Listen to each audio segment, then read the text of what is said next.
mag-init ng ulo ni Gail nang mapasukan niya sa loob ng opisina ni Kiefer ang binata habang merong kahalikang babae na nakaupo sa office table nito. Kaya naman pala hindi tumutugon sa katok. Busy ang uso nito sa pakikipaghalikan. Jesus Christ! Gail, don't you know how to knock? Bulalas pa ni Kiefer na nagmamadaling tumalikod at inayos ang sarili.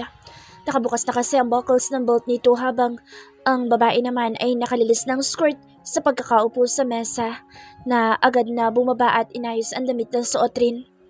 I knocked 3 times. Wala ang sekretary mo sa mesa niya kaya dumiretso na ako pero mukhang busy ka kaya apektado ang eardrums mo. Babe, I better go ahead. How about dinner tonight and a smoky hot pot again? Last night was totally awesome. Malandi pang wika ng babae. Pigil naman ni Gail na wag damputin ang vase malapit sa pwesto niya at ibato sa dalawang ito. Kaya naman pala wala siyang balita sa kurimaw na si Kiefer.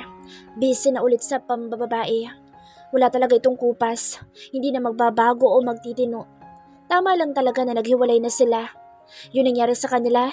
Isang pangyayari na normal na lang na ginagawa ni Kiefer sa kahit na sinong babae at isa siya sa mga babaeng iyon. I'm sorry, Liza, but I hope appointments tonight. Di ko alam kung anong oras matatapos ang meeting ko. Maybe some other time? Wika ni Kiefer at halata naman na na-disappoint ang babae na hinalikan na lang ni Kiefer sa labi kaya abot tenga na lang ulit ang ngiti nito. Kapag hindi ka na busy, let's continue what we shared a while ago. In my place, okay? Tumango naman si Kiefer. Malandi namang nagpaalam na ito na may pagpalo pa si Kiefer sa puwet nito bago ito tuluyang umalis. What? Tanong pa ni Kiefer sa kanya nang sila nalang naiwan sa office nito. Nakasimangot kasi siya at hindi niya mapigilan. Hindi ba sinabi sa'yo ng mga bodyguards mo na huwag kang pakalat-kalat kung saan-saan habang hindi pa tapos ang kaso mo? Correction, hindi ako pakalat-kalat. Nasa sariling hotel namin kagabi. We'll spend the whole night there. Yang kahiligan mo ang magpapahamak sa'yo, alam mo ba yun? Galit ka ba dahil nagsaselos ka? O galit ka lang dahil break na tayo, Kiefer? Kaya wala akong pakialam kahit sino-sino pang babaeng ikama mo o i-date mo. Galit ako dahil hindi ka marunong sumunod sa protocol. Lalaki ako, Gail. May pangangailangan physical. Alam nga naman na magbariyang palad lang ako palagi. At kung iniisip mo na mapapahamak ako, don't worry. Hindi naman ako nagkakama ng babaeng hindi ko alam ang background. Ngisipan ni Kiefer na parang wala itong pakialam sa sitwasyon. Hindi mo ba kaya ng walang babae sa buhay? Kahit ngayon lang habang hindi pa tapos ang problema niyo? Kaya naman. Pero yung babaeng magpapatanong sana sa akin, ang bilis na binitawan agad ako. Siguro, dahil I'm not worth to love. Kaya naisip ko bakit ba ako magsaseryoso sa iisang babae kung mas masarap yung ikaw yung minamahal at hinahabol ng maraming babae. I'll better be like this forever. Hindi nakaimik si Gayla. So bakit ka nandito? Pwede ka na ba ulit na magtrabaho? Kalalabas mo lang ng ospital, di ba? Tanong ni Kiefer habang nakatingin sa screen ng laptop. Gustong masaktan ni Gail sa malamig na trato ni Kiefer pero naisip niya, siyang may gusto nito. Kiefer always wanted to be with her. Siya lang itong maraming arte sa buhay kaya wala siyang karapatang mag-inarte ngayon. Kailangan niyang panindigan ang desisyon niya. I need to settle everything as soon as possible. Kaya hindi pwede magpahiga-higa ako. And mostly, nandito na ulit ang parents ko. Ayoko mag-alala pa sila sa akin ng matagal. Kaya sana naman makikooperate ka. I am. Hindi naman ako pakalat-kalat. Gaya na ibinibintang mo. Hotel, office at bahay lang ako ng parents ko. O sa condo ko. Wala naman siguro masama kung magkaroon ako ng sex life, di ba? Hindi ka ba natatakot na magka-HIV? Gustong matawa ni Kiefer sa sinabi ni Gail pero napailing na lang siya.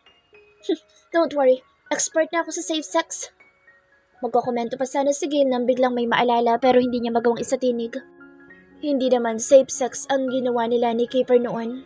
Oo, nakakondom ito noong 1 hanggang 3 round. Pero doon sa mga sumunod, hindi na at wala siyang idea kung nag-withdraw ba ito o hindi. Bigla tuloy siya nag-worried. Hindi naman siguro nag-iwan sa kanya si Kiefer.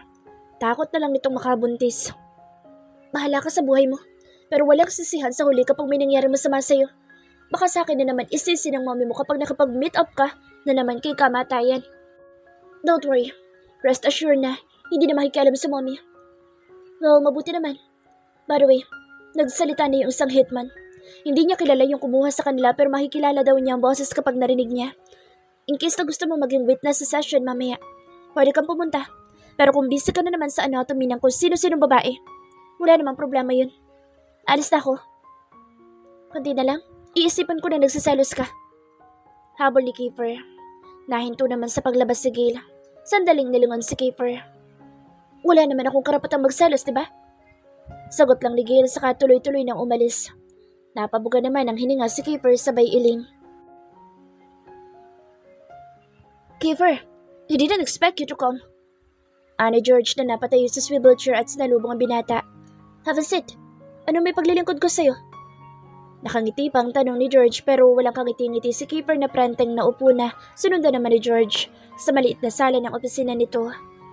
Don't smile at me. Mas lalo lang ako napipikon. Irritableng sagot ni Kiefer. Malinaw pa sa alaala niya ang pangahalik dito kay Gale noon. Akala ata nito nalimutan na niya pero hindi yun ang ipinunta niya doon. Mula sa loob ng suot na coat, inihagas ni Kiefer kay George ang isang makapal na envelope. What is this? Kunot no pantanong ni George sa kabinuksan ng envelope. Halatang nagulat ito sa mga nakita litrato. Now tell me, ikaw ba nagsabi kay Fiona ng tungkol kay Gale? Meron pa isang picture na babae dyan. Her name is Darlene. If I remember, kaibigan siya ni Gale at mukhang may relasyon kayo. Wika ni Kiefer. Sa picture kasi kita ang mainit na paghahalikan ng dalawa sa loob ng kotse at topless sa Darlene sa picture. Sinasabi mo bang may kinalaman talaga ako sa pagpatay sa'yo? Ganun ba? Pagak na tumawa si Kiefer. Wala namang problema kung hindi mo aaminin sa akin. And besides, meron ng kopya mga pulis dyan sa mga larawang iyan. Ani Kiefer sabay tayo na habang nakapamulsa. Napatingala naman si George sa kanya. Makalusot ka man sa akin pero sa pagkamatay ni Darlene Padua, I doubt it. So good luck. Tuluyan ang umalis si Kiefer na may ngiti sa labi. Natitiyak niya na alam na din ni Gale ang tungkol kay Darlene at George. Yun nga lang, daig talaga na maagap ang masipag. Kulang na lang gibain ni Gale ang pinto ng kondo ni Kiefer sa pagkatok. May issue ng warrant of arrest kay George at ngayon ito dadamputin ng mga pulis ngunit nalaman niya na personal palang nagpunta mismo sa opisina ni George ang binata. Kung anong dahilan hindi niya alam. Kung patigasan talaga ng ulo nangunguna si Kiefer. Nakakasagad ng pasensya at nakailang katok pa siya bago bumukas ang pinto. At isang babaeng nakatapis lang ng tawal ang basang katawan ang nagbukas. Mas lalo lang na doble ang init ng ulo ni Gale sa nabungaran. Hey! Who are you? Galit na angal ng babae nang pabalyan niyang binuksan ang pinto at nagtuloy-tuloy sa loob ng kondo ni Kiefer. Diretso sa kwarto nito, partikular sa banyo. Naabutan pa niya itong nasa ilalim ng shower at naliligo. Sinipa niya ang pinto na lumikha ng ingay na ikidalingon nito. Nagulat pang bigla nitong dinakot ang hinaharap at pinilit itnago sa mata niya habang pinapatay ang shower na akala mo naman ay hindi pa niya nakikita at nahahawakan ng taguro nito. Jesus Christ, Gale! What are you doing here? Galit na angal ni Kiefer na humila ng towel saka itinapis sa ibabang bahagi ng katawan nito. Babe, kilala mo ba siya? Basta na siya pumasok eh. Wika ng babae na dumaan pa sa tabi niya saka lumapit kay Kiefer at yumakap sa braso nito sabay halik. Kung pwede lang ubusin ang laman ng magasin ng baril niya, sa dalawang ito'y ginawa na niya. Tinatanong niya kung sino ako. Hindi mo ba sasagutin? Inis na tanong ni Gale. Kailangan ba? Balik tanong ni Kiefer. Natural, para aware siya na after mo siyang gawing parausan, maghahanap ka na ulit ng iba dahil yun ang nature mo. Sucks and run. You know that you're not one of them, Gale. I offer my name and you kept refusing.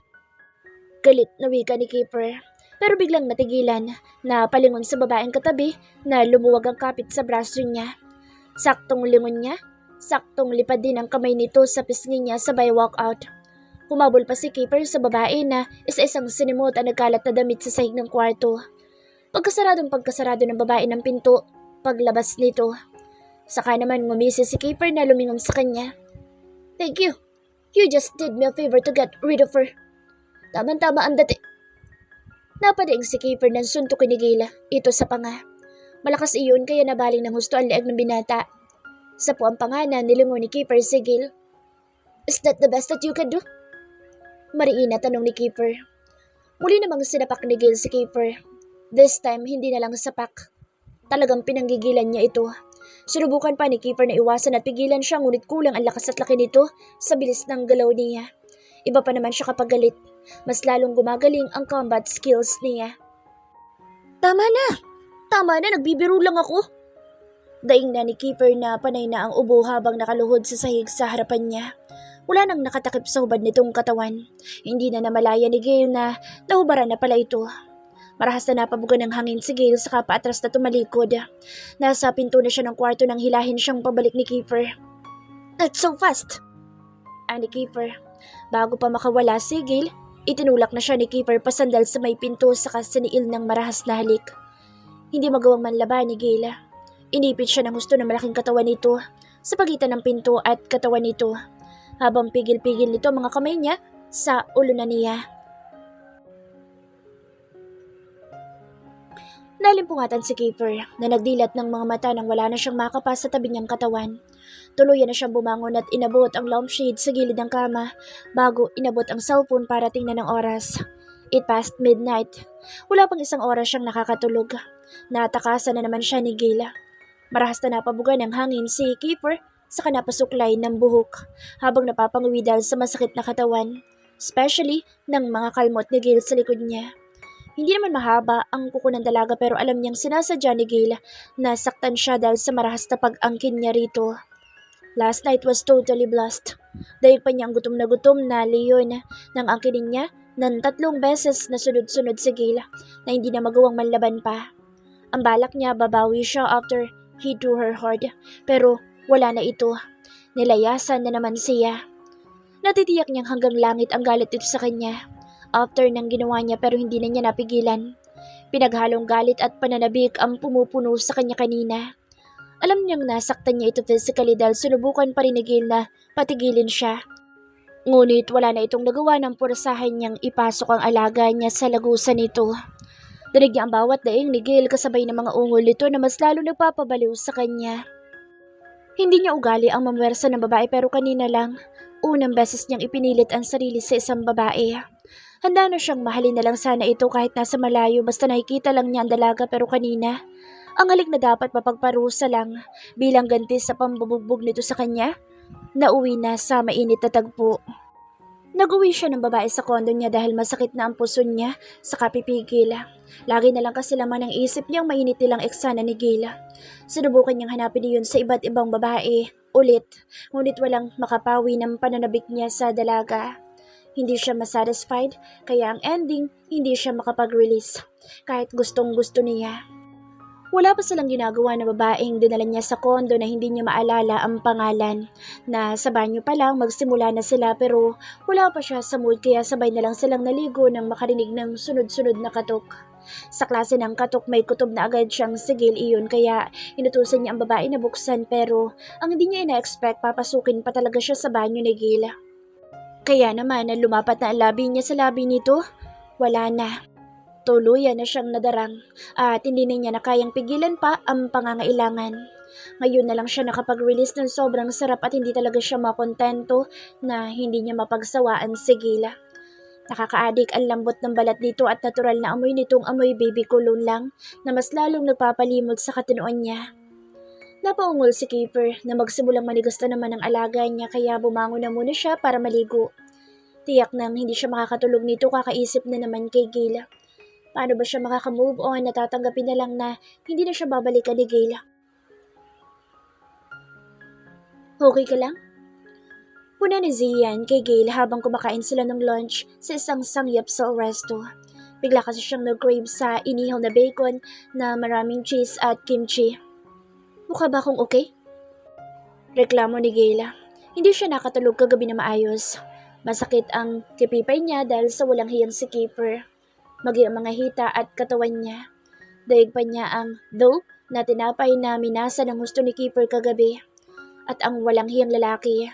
After siyang gamitin, nalaman niya sa mga bodyguards nito na umalis ng kondo si Kiefer bandang 2:00 ng madaling araw at nagpunta sa isang night bar. Iba talaga ang sexual appetite. Kung hindi siguro siya umalis malamang hanggang umaga, inaararo siya nito. I heard nag-bail out si George. Lalong umasim ang mukha niya na maalala kanina lang na lumaya na si George. Pansamantala itong nakalaya habang inaayos ang kaso nito sa korte. Huwag na natin munang pag-usapan. Ikaw, kumusta? May love life ka na ba? Nakita mo na ba yung babaeng matagal mo nang hinahanap? Tanong ni Gail habang ginagawa ng kanin ang karne na iniihaw ni Zian na natatawa na lang sa katakawan niya. Sulit ang ibabayad mo dito. Biro pa nito. Ako ba magbabayad? Hindi ba ikaw? Ako sana, kaso nagbagong isip ko. Hindi naman ako makakain. Puro nasa bibig mo na lahat ng niluluto ko. Ngisi nito. Bagal mo kasing kumain. Reklamo lang ni Gail, sabay tawag sa waitress. Asikasong-asikaso sila dahil panay ang pa-charming nito kay Zian, pero parang dadma lang ang kaibigan hanggang North Korea. Diba? Sa rescue center, I reside. Bumalik ako sa underground as you know. Akala ko, for good ka na sa US noon. Meron kasi akong pinagkakautangan ng loob kaya nagbayad muna ako. Kaya napapasok ako sa rescue team. Then bakit bumalik ka sa underground? Nandun siya. Nahinto sa pagsubo ng karne si Gail sa isinagot ni Zian. Hindi na niya kailangan tanungin ko sino. Halata naman sa itsura at ngiti ng kaibigan.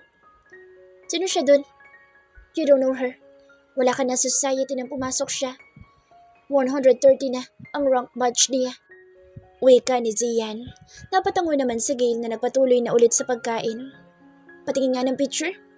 Tingnan ko kung makatarungan ay hintayin at hanapin mo pa si Cinderella mo. Ani Gail, umiling naman si Zian. Wag na, baka ma-insecure ka lang. Natawa naman si Gail na pabirong hinampas sa braso ang binata.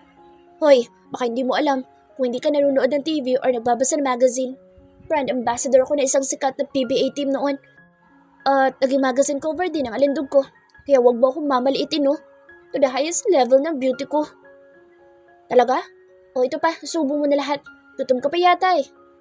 Natatawang wika ni Zian sabay subo sa kanya ng maraming inihaw na bacon. Ang init naman? Reklamo ni Gail na nakasimangot. Natatawa naman kumuha ng tissue si Zian at pinunasan ang labi niya. Saka inilabas ang phone at inilagay sa tabi niya.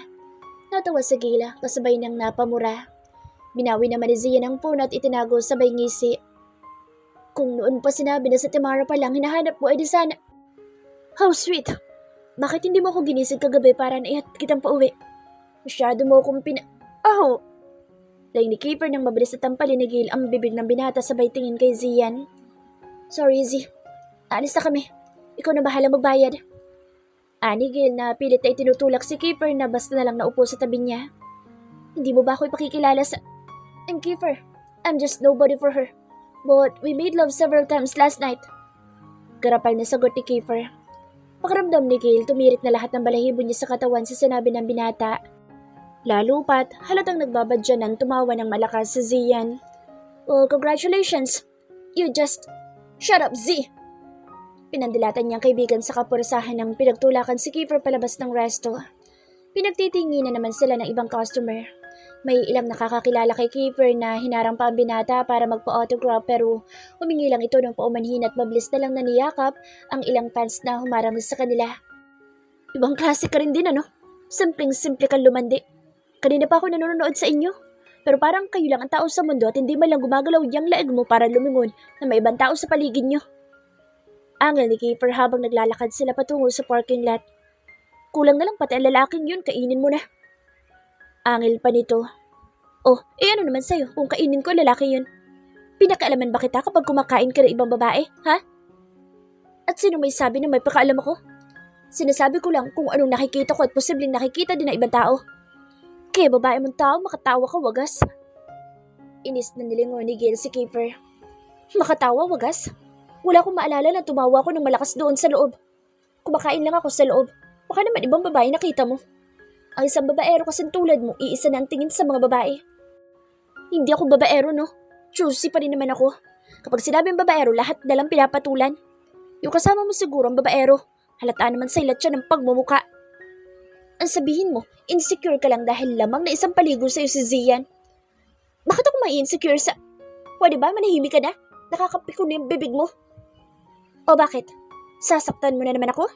Sige lang, saktan mo ako. Alam ko na kung paano ako gaganti sa'yo.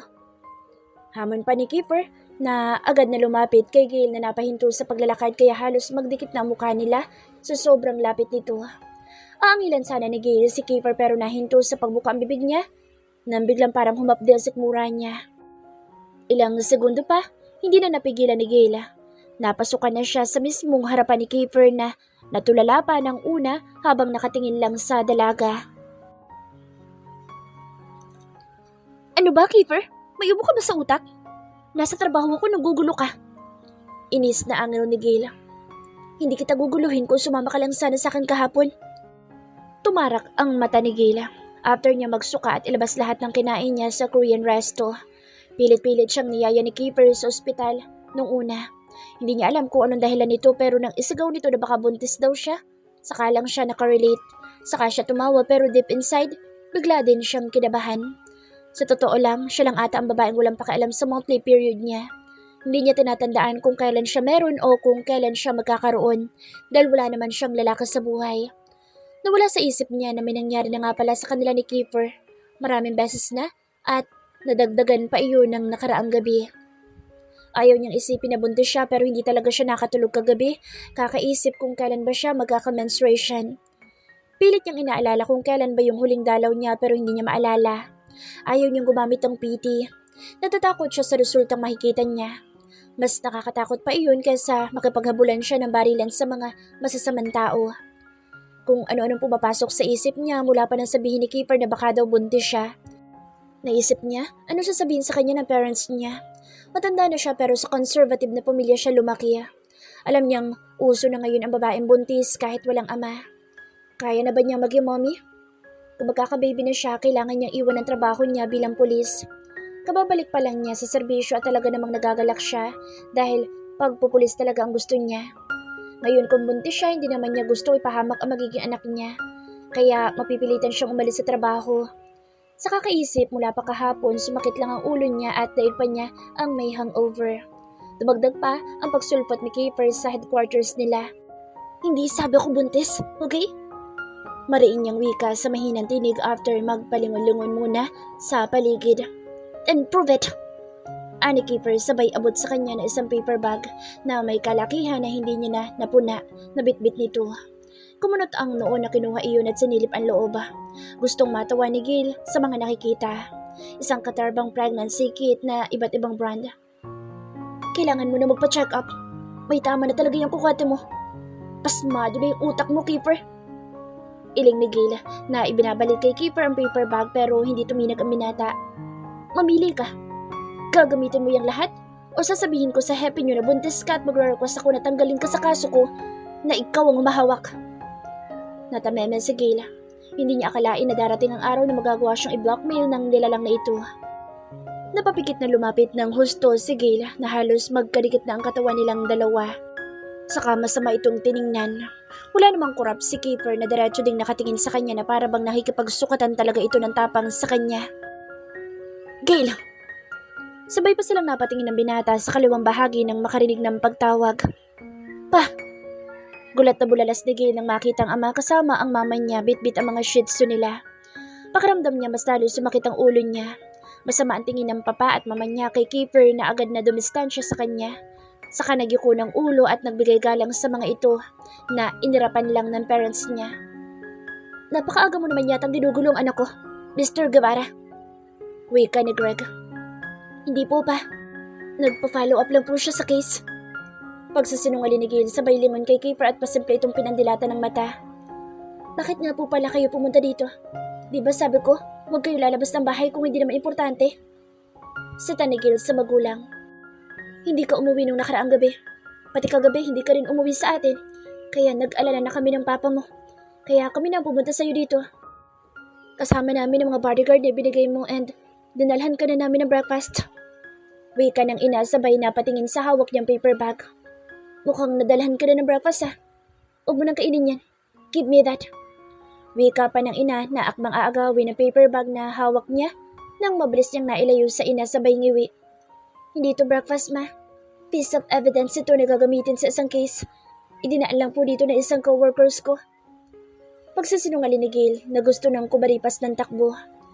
Malapit na siyang kumota sa pagsasinungaling niya sa parents niya. Mabilis niyang inabot ang paper bag na dala ng ina. Mabuti pa, umuwi na po kayo. At ikaw din, Mr. Guevara. Madami pa po kong gagawin at sa totoo lang, abala na kayo. Wika na lang niya sabay ngiti sa parents na parehas niyang hinalikan sa ulo. Narinig mo sinabi ng anak ko? Umuwi na daw tayo. Baling ng papa niya kay Kiefer na tahimik lang na nakatayo. Ano, para kang tuod dyan. Huwag ka na umasan magiging parte ka ng pamilya ko dahil hindi ako papayag. Sobrang gulo ibinigay niyo sa anak namin at ang pang-alipustan ng ina mo sa anak ko. Magpasalamat ka. Kaibigan pa rin kahit papaano ang tingin ko kay Axel. Kung hindi, pagbubulin ko kayo ng mommy mo. Wika ng papa niya na agad namang sinaway ng ina. Pasensya na po, sir. Nagyukong muli ng ulo si Kiefer sabay tingin kay Gail. Babalik ako for the update. Wika ni Kiefer saka nauna nang tumalikod. Napasunod na lang sila ng tingin dito. Anak, hindi ba pwedeng ibigay mo na lang sa iba itong kaso ni Mr. Guevara? Tanong ni Greg sa anak. Ayoko talaga na bumalik ka pa sa trabahong ito. Okay na sa akin na magmodelo ka kahit mag-brat panty ka na lang. Hindi na ako magagalit pero... Napangiti namang lumapit si Gail sa ama at niyakap ito. Soon, pa. Makatapusin ko lang din itong kaso na ito. Pangako hindi na ako babalik. Kailangan ko lang patunayan na I can stand on my own, na hindi ako masamang tao. Wala kang kailangang patunayan sa kahit na sinong tao, lalong-lalo na kung pamilya lang ni Kiefer Guevara. We know you, at yun ang mahalaga. Pinalaki ka namin ng maayos, anak. Anak nila ang hindi nila pinalaki ng maayos. Pairap na sagot ng ina. Napangiti naman si Gail sa ina. Napabuga ng hangin si Carol saka yumakap na rin sa anak para magpaalam na rin. Papasok na siya sa loob ng headquarters nila nang maalala niyang hawak na 2 paper bag. Kaya napangiwi na lang siyang napailing nang maalala ang gusto mangyari ni Kiefer. Ano kaya gagawin ni Kiefer kapag magiging daddy na ito if ever? Handa na ba silang pareho? Paano na ang mga pamilya nila na kung noon atat na pagkilalanin sila para ipakasal? Ngayon, na iba na ang ikot ng mundo, parehas na silang inaayawan ng kanya-kanyang magulang. Napahawak sa sentido si Gail na ngayon ay kumikirot ng sobra. Bakit ba hindi niya agad naisip? Baka magbuntis siya dahil sa ginawa nila ni Kiefer. Masyado siya naging kampante sa mga nangyari noon. Noon naman aware siya. Ngayon nagpuputyo-putyo na siya. Sumakit lang tuloy ang ulo niya. Ngayon lang nangyari na hindi niya alam ang gagawin niyang desisyon. Natatakot siyang malaman na baka tama si Kiefer. Mula sa loob na napatingin siya sa manipis na puso at napahawak doon. Hey, Lil One, are you really there? Can you wait mommy to process all the things? Ayaw kasi mag-sink in sa utak ko na nandyan ka eh. Napabuga ng hangin si Gail saka nagpalingon-lingon baka may makakita sa kanya. Akalain na nababaliw na siya. Kanina pa nakatingin si Kiefer sa screen ng cellphone niya. Maggagabi na naman pero kahit isang call o kahit isang text man lang wala siyang na-receive galing kay Gail. Maghapon na siyang hindi nakapag-concentrate sa trabaho kaya ang ending na wala sa kanilang isang investment. Kaya naman inabo talaga siya ng sermon sa ama na kulang na lang itakwil siya. Wala pa siyang tulog. Hindi siya makatulog sa isipin na baka buntis si Gail at hindi talaga niya maiwasan ma-excite sa kaalamang iyon. Bakit hindi niya naisip na mabubuntis niya ito? 3 beses lang siyang gumamit ng condom. Bilang na bilang din kung ilang beses niyang inilabas sa labas. At ang mga sumunod, lahat sa loob na, wala nang tapon. Napaka-careless niya. Madalas, lalo pat nasarapan siya kaya ang consequence, ilang beses na siyang muntik mapikot pero noon yun. After na nangyaring scandal ni Jessica noon, nagka-phobia talaga siya. Kaya mula noon, lagi na siyang Boy Scout at may dala siyang condom. At kung wala naman, withdrawal. Sa sitwasyon nila ni Gail, hindi niya alam kung ano ang unang iisipin. Ang sitwasyon ba nila? O yung kaalaman na magkakaanak na sila ni Gail at wala na siyang pakialam sa iba? Kung kailangan na siya ang mamikot, gagawin niya. Kung noon, desidido siyang mahalin na lang sa malayo si Gail pero ngayon, hindi na. Ipaglalaban niya ang karapatan niya. Kung kailangan gamitin niya existence ng magiging baby nila gagawin niya, mapa sa kanya lang si Gail. Gusto tuloy niya magtirik ng kandila sa saya dahil binigyan pa sila ng pag-asa ng tadhana. Alam naman niya na mahal pa din siya ni Gail. Hindi lang talaga ito magaling sa salita pero nararamdaman niya. She just pushing him away dahil sa mga nangyayari, lalo pat dumagdag ang mga parents nila pero titiyakin niyang walang makakahadlang sa kanila kahit na sino pa. Inis na dinampot niya ang phone niya. Siya na ang tatawag baka abutin siya ng pagiging senior citizen kung si Gail ang hihintayin niya. Awang ang bibig na napatingin siya sa screen ng phone after niyang idikit iyon sa tenga niya at marinig ang tone. Gail, block his number. Napamura si Kiefer na tumayo at inabot ang susi ng sasakyan niya. Sinasagad na talaga ni Gil ang pasensya niya. Ayaw nitong magpadala sa ospital. Ang idinadahilan nito, nabusog lang at hindi natunawan kaya ito nagsuka. Oo, nakita niya na magana talaga itong kumain ng araw na iyon pero iba ang sinasabi ng instinct niya. Hindi niya ito napilit kahit anong pilit niya. Kaya nagdala na siya ng PT na talaga namang lahat ng brand binili na niya kaninong umaga. Pero mukhang hindi pa rin ginagamit ni Gail. Pues, kung kailangan siya magpaihi dito ngayon, gagawin niya makita lang ang result. Hindi na niya kayang maghintay pa hanggang bukas. Baka bumagsak na ang business ng papa niya. Itakwil na siya ng tuluyan.